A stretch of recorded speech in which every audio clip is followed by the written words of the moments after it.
କାହା ସାଥ ଦେବାର ଶିକ୍ଷା ତାଲା ଠାରୁ ଶିଖନ୍ତୁ। ତାଲା ଭାଙ୍ଗିଯିବ, ହେଲେ ଚାବି ବଦଳେଇ ହେବ ନାହିଁ। ନମସ୍କାର ଶ୍ରୋତା ବନ୍ଧୁ, ଆମ ଚ୍ୟାନେଲ RNP ଷ୍ଟୋରି ଡାଏରୀକୁ ଆପଣମାନଙ୍କୁ ସ୍ୱାଗତ। ବନ୍ଧୁଗଣ, ଆପଣ ଯେତେ ଭଲ କର୍ମ କରନ୍ତୁ ନା କାହିଁକି, ଯେତେ ବି ଭଲ ମଣିଷ ହୁଅନ୍ତୁ ନା କାହିଁକି, ହେଲେ ଏ ଦୁନିଆ ଆପଣଙ୍କ ଗୋଟିଏ ଭୁଲକୁ ହିଁ ଅପେକ୍ଷା କରିଥିବ। କେବଳ ଗୋଟିଏ ହିଁ ଭୁଲ ତୁମର ସବୁ ଭଲ ପଣିଆର ଶେଷ। ମଣିଷ ହିଁ ମଣିଷର ରାସ୍ତାକୁ ରୋକିଥାଏ। ବିଲେଇ ତ ଏମିତି ବଦନାମ ହୋଇଥାଏ। ମଣିଷ ଅନ୍ୟର ଭୁଲ ଦେଖିବାରେ ନିଜ ଜୀବନ ଏମିତି ବିତାଇ ଦେଇଥାଏ। ସେ କେବେ ବି ନିଜକୁ ପରିବର୍ତ୍ତନ କରିବା ପାଇଁ ଭାବି ନଥାଏ। ସବୁବେଳେ ମଣିଷ ଚେଷ୍ଟା କରୁଥାଏ କେମିତି ଅନ୍ୟର ଭୁଲକୁ ଖୋଜିବା। ଯେବେ ନିଜକୁ ପରିବର୍ତ୍ତନ ପାଇଁ ମଣିଷ ଚିନ୍ତା କରିବ, ତେବେ ଯାଇ ସେ ସୁନ୍ଦର ମଣିଷଟିଏ ହୋଇପାରିବ। ଆପଣ କେତେବେଳେ ଠିକ୍ ଥିଲେ ଏହାକୁ କେହି ମନେ ରଖନ୍ତି ନାହିଁ, ହେଲେ ଆପଣ କେତେବେଳେ ଭୁଲ ଥିଲେ ଏହାକୁ ସାରା ଦୁନିଆ ମନେ ରଖିଥାଏ। ଆପଣ ଜୀବିତ ଅଛନ୍ତି ମାନେ ନିନ୍ଦା ତ ନିଶ୍ଚୟ ଶୁଣିବେ, କାରଣ ପ୍ରଶଂସା ତ ମୃତ ବ୍ୟକ୍ତିର ହୋଇଥାଏ। ମଣିଷ ବଞ୍ଚିଥିବା ବେଳେ ତାକୁ ସମସ୍ତେ ସବୁବେଳେ ଈର୍ଷା କରିଥାନ୍ତି, କାହିଁକି ନା ସମସ୍ତେ ଚାହାନ୍ତି କି ମୁଁ ବି କେମିତି ଉପରକୁ ଉଠିବି, ମୁଁ ବି କେମିତି ଭଲରେ ରହିବି, ସମସ୍ତଙ୍କ ଠାରୁ ମୁଁ ବି ଉଚ୍ଚରେ ରହିବି। ଏହି ଭାବନା ମଣିଷ ମନରେ ସବୁବେଳେ ରହିଥାଏ। ଗୋଟିଏ ଦିଆସିଲି କାଠି ଅନ୍ୟକୁ ଜଳାଇବା ପୂର୍ବରୁ ପ୍ରଥମେ ନିଜେ ଜଳିଥାଏ। ଠିକ୍ ସେହିପରି ରାଗ ଅନ୍ୟର କ୍ଷତି କରିବା ପୂର୍ବରୁ ପ୍ରଥମେ ଆମ ନିଜର ହିଁ କ୍ଷତି କରିଥାଏ। ରାଗକୁ ସେଥିପାଇଁ ସବୁବେଳେ ନିଜ ଆୟତ୍ତରେ ରଖନ୍ତୁ। କେବେ ବି ରାଗର ବଶବର୍ତ୍ତୀ ହୋଇ କିଛି ଭୁଲ କରନ୍ତୁ ନାହିଁ, କାରଣ ଏହାର ପରିଣାମ ଶେଷରେ ଭୟଙ୍କର ହିଁ ହୋଇଥାଏ।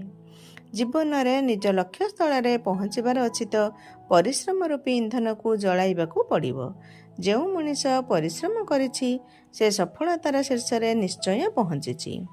ଖରାପ ଗୁଣ ଖୋଜିବାର ସଉକ ଯଦି ଅଛି ତ ଆରମ୍ଭ ସବୁବେଳେ ନିଜଠାରୁ ହିଁ କରନ୍ତୁ, ଅନ୍ୟମାନଙ୍କ ଠାରୁ ନୁହେଁ। କାରଣ ନିଜର ଭୁଲକୁ ମଣିଷ ଯେତେବେଳେ ନିଜେ ଦେଖିପାରେ, ସେତେବେଳେ ସେ ନିଜକୁ ସୁଧାରିବାରେ ଲାଗିପଡ଼େ, ଆଉ ସେହି ମଣିଷର ଦୁନିଆରେ ଜୟ ଜୟକାର ହୋଇଥାଏ।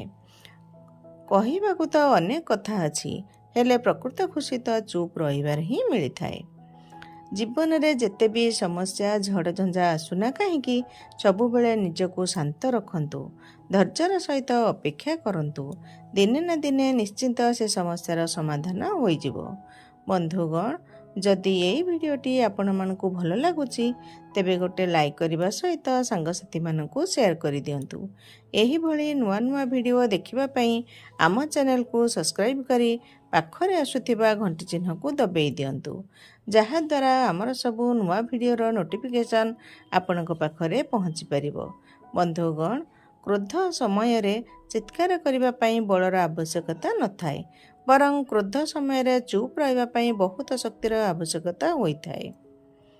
ଯେଉଁ ମଣିଷ କ୍ରୋଧ ସମୟରେ ନିଜକୁ ଚୁପ୍ ରଖିପାରିଲା, ସେହି ମଣିଷ ହିଁ ଦୁନିଆରେ ସଫଳ ହୋଇପାରିଲା। କ୍ରୋଧ ସମୟରେ କେବେ ବି କାହାକୁ କୌଣସି ଜବାବ ଦିଅନ୍ତୁ ନାହିଁ। କ୍ରୋଧ ମଣିଷର ଏମିତି ଏକ ପରମ ଶତ୍ରୁ, ଯାହା କ୍ଷଣିକ ମଧ୍ୟରେ ମଣିଷକୁ ବିନାଶ କରିଦେଇଥାଏ, ତାକୁ ବିପଦ ମୁଖକୁ ଟାଣି ନେଇଥାଏ।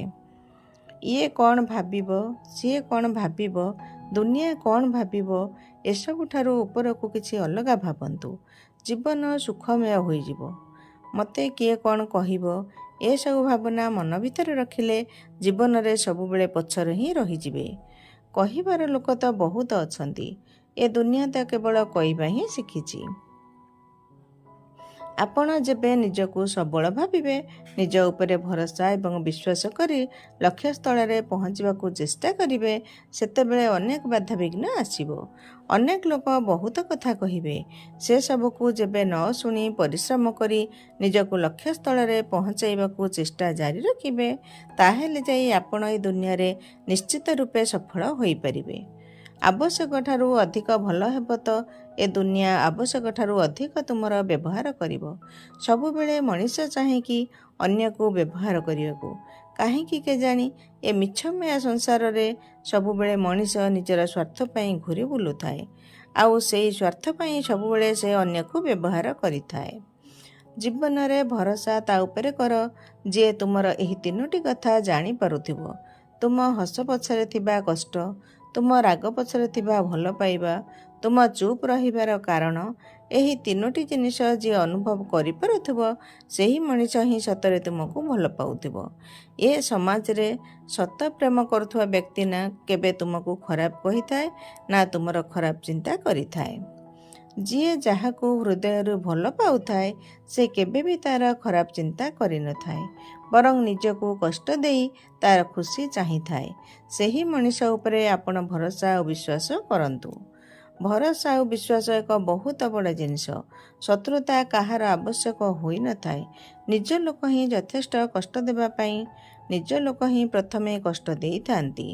ନିଜ ଲୋକ ହିଁ ପ୍ରଥମେ ଶତ୍ରୁତା ଆଚରଣ କରିଥାନ୍ତି। କାହା ସାଥ ଦେବାର ଶିକ୍ଷା ତାଲା ଠାରୁ ଶିଖନ୍ତୁ। ଭାଙ୍ଗିଯିବ ହେଲେ ଚାବି ବଦଳେଇବ ନାହିଁ। ଗଛରୁ ପଡ଼ୁଥିବା ପତ୍ର ବି ଆମକୁ ବହୁତ ବଡ଼ ଶିକ୍ଷା ଦେଇଥାଏ। ଯଦି ଜୀବନରେ ବୋଝ ହୋଇଯିବ ତେବେ ନିଜ ଲୋକ ହିଁ ତଳେ ପକାଇଦେବେ। ଏହା ହିଁ ସମାଜର ବର୍ତ୍ତମାନର ବାସ୍ତବତା। ଏ ସଂସାରରେ ସବୁଠାରୁ ବଡ଼ ସମ୍ପତ୍ତି ହେଉଛି ନିଜର ବୁଦ୍ଧି। ସବୁଠାରୁ ବଡ଼ ଅସ୍ତ୍ର ହେଉଛି ଧୈର୍ଯ୍ୟ। ସବୁଠାରୁ ବଡ଼ ସୁରକ୍ଷା ହେଉଛି ବିଶ୍ୱାସ। ସବୁଠାରୁ ବଡ଼ ଔଷଧ ହେଉଛି ହସ। ଆଶ୍ଚର୍ଯ୍ୟର କଥା ଯେ ଏସବୁ ବିନା ମୂଲ୍ୟରେ ହିଁ ମିଳିଥାଏ। ଏ ସ୍ୱାର୍ଥପର ଦୁନିଆରେ ତ ଦବା ନେବାର ମିଛମୟରେ ସମ୍ପର୍କ ଚାଲିଛି। ସେହି ଲୋକମାନଙ୍କ ଉପରେ କେବେ ବି ଧ୍ୟାନ ଦିଅନ୍ତୁ ନାହିଁ ଯେଉଁମାନେ ତୁମ ପିଠି ପଛରେ ତୁମକୁ ସମାଲୋଚନା କରନ୍ତି। ସେହିଭଳି ଲୋକଙ୍କଠାରୁ ଦୂରେଇ ରୁହନ୍ତୁ ଯେଉଁମାନେ ଆଗରେ ମିଠା ମିଠା କଥା କହନ୍ତି କିନ୍ତୁ ପିଠି ପଛରେ ତୁମ ବିଷୟରେ ହିଁ ସମାଲୋଚନା କରନ୍ତି, ତୁମ ପାଇଁ ବିପଦ ସୃଷ୍ଟି କରିଥାନ୍ତି। ସେହି ଲୋକଙ୍କଠାରୁ ସର୍ବଦା ଦୂରେଇ ରୁହନ୍ତୁ। ଚିତ୍କାର କରି ସେହି ଲୋକ କହିଥାଏ ଯିଏ ମିଛ କହିଥାଏ। ସତ୍ୟ ତ ଧୀରେ ଧୀରେ କହିଲେ ବି ପୁରା ବ୍ରହ୍ମାଣ୍ଡ କମ୍ପି ଉଠେ। କେବେ ବି ମିଛକୁ ପ୍ରଶ୍ରୟ ଦିଅନ୍ତୁ ନାହିଁ। ସେହି ଲୋକ ହିଁ ସବୁବେଳେ ଚିତ୍କାର କରି କହିଥାଏ ଯିଏ ମିଛ କହିଥାଏ। ସତ୍ୟ କହୁଥିବା ଲୋକ ତ ସବୁବେଳେ ନୀରବ ରହିଥାଏ। ସବୁବେଳେ ବିଷ ହିଁ ମୃତ୍ୟୁର କାରଣ ହୋଇନଥାଏ। ବେଳେବେଳେ ଲୋକଙ୍କ କଥା ବି ମାରିବା ପାଇଁ ଯଥେଷ୍ଟ ହୋଇଥାଏ। ସବୁବେଳେ ଚେଷ୍ଟା କରନ୍ତୁ କି ବାଣୀରେ ମଧୁରତା ରକ୍ଷା କରିବା ପାଇଁ। କେବେ ବି କାହାକୁ କଟୁବାକ୍ୟ କୁହନ୍ତୁ ନାହିଁ, କାହିଁକି ନା ଏ ଶରୀର କ୍ଷଣିକ ମାତ୍ର। ମାଟିର ଶରୀର ଦିନେ ମାଟିରେ ମିଶିଯିବ। ଯେତେବେଳେ ବି ସମସ୍ୟା ଆସୁଛି ସେତେବେଳେ ଏହି ଭାବନା ରଖ ନାହିଁ ଯେ କିଏ ତୁମର ସାଥ ଦେବ, ବରଂ ଏହି ଭାବନା ରଖ କି ଏବେ କିଏ ତୁମର ସାଥ ଛାଡ଼ିକି ଯିବ। ଭଗବାନଙ୍କ ପାଖକୁ ନିଃସ୍ୱାର୍ଥ ଭାବରେ ଯାଆନ୍ତୁ, କାରଣ ଆପଣଙ୍କର କ'ଣ ଦରକାର ତାହା ଭଗବାନ ଆଗରୁ ଜାଣିଥାନ୍ତି। ଭଗବାନଙ୍କୁ ମାଗିବାର କିଛି ଆବଶ୍ୟକ ପଡ଼େ ନାହିଁ। ଯେତେବେଳେ ସେହି ଭଗବାନ ଆମକୁ ଏତେ ବଡ଼ କରିଛନ୍ତି, ଏ ଦୁନିଆର ଧରାପୃଷ୍ଠକୁ ଆଣିଛନ୍ତି, ସେ ହିଁ ଜାଣିଛନ୍ତି ଆମର କ'ଣ ଦରକାର। ଯେଉଁ ଚାରିଜଣଙ୍କ ପାଖରେ ବସି ତୁମେ ଅନ୍ୟର ଆଲୋଚନା କରୁଛ, ବିଶ୍ୱାସ କର ତୁମେ ସେଠାରୁ ଆସିବା ମାତ୍ରେ ସେହି ଲୋକମାନେ ତୁମର ଆଲୋଚନା କରିବା ଆରମ୍ଭ କରିଦେବେ। ଏହା ଆଜିର ଦୁନିଆରେ ନିରାଟ ସତ୍ୟ କଥା। ଜୀବନରେ କେବେ ବି କାହାର ଯଦି ଭଲ କରିପାରୁନାହାନ୍ତି ତେବେ ଅନ୍ୟ କାହାର ଖରାପ ଚିନ୍ତା କେବେ ବି କର ନାହିଁ, କାହିଁକି ନା ଏ କଥା କେହି ନ ଶୁଣିଲେ ବି ଭଗବାନ ଶୁଣୁଛନ୍ତି। ସବୁବେଳେ ଚେଷ୍ଟା କରନ୍ତୁ ଜଣେ ଭଲ ମଣିଷ ହୋଇ ବଞ୍ଚିବାକୁ, କାରଣ ଖରାପ ହୋଇ ଆଜି ପର୍ଯ୍ୟନ୍ତ କେବେ ବି କାହାର କିଛି ଭଲ ହୋଇନାହିଁ। ବନ୍ଧୁଗଣ, ଯଦି ଏ ଭିଡ଼ିଓଟି ଆପଣମାନଙ୍କୁ ଭଲ ଲାଗିଲା ତେବେ ଗୋଟେ ଲାଇକ୍ କରିବା ସହିତ ସାଙ୍ଗସାଥିମାନଙ୍କୁ ସେୟାର କରିଦିଅନ୍ତୁ। ଏହିଭଳି ନୂଆ ନୂଆ ଭିଡ଼ିଓ ଦେଖିବା ପାଇଁ ଆମ ଚ୍ୟାନେଲକୁ ସବସ୍କ୍ରାଇବ୍ କରି ପାଖରେ ଆସୁଥିବା ଘଣ୍ଟି ଚିହ୍ନକୁ ଦବାଇ ଦିଅନ୍ତୁ, ଯାହାଦ୍ୱାରା ଆମର ସବୁ ନୂଆ ଭିଡ଼ିଓର ନୋଟିଫିକେସନ୍ ଆପଣଙ୍କ ପାଖରେ ପହଞ୍ଚି ପାରିବ। ଭକ୍ତିର ଥରେ କମେଣ୍ଟ ବକ୍ସରେ ନିଜ ଇଷ୍ଟଦେବଙ୍କ ନାମ ଲେଖି ଦିଅନ୍ତୁ। ପ୍ରଭୁଙ୍କ କୃପା ହେଲେ ଆପଣଙ୍କ ଜୀବନର ସବୁ ଦୁଃଖ କଷ୍ଟ ଦୂର ହୋଇଯିବ। ଧନ୍ୟବାଦ। ଜୟ ଶ୍ରୀକୃଷ୍ଣ। ଜୟ ଜଗନ୍ନାଥ ସ୍ୱାମୀ। ନମସ୍କାର।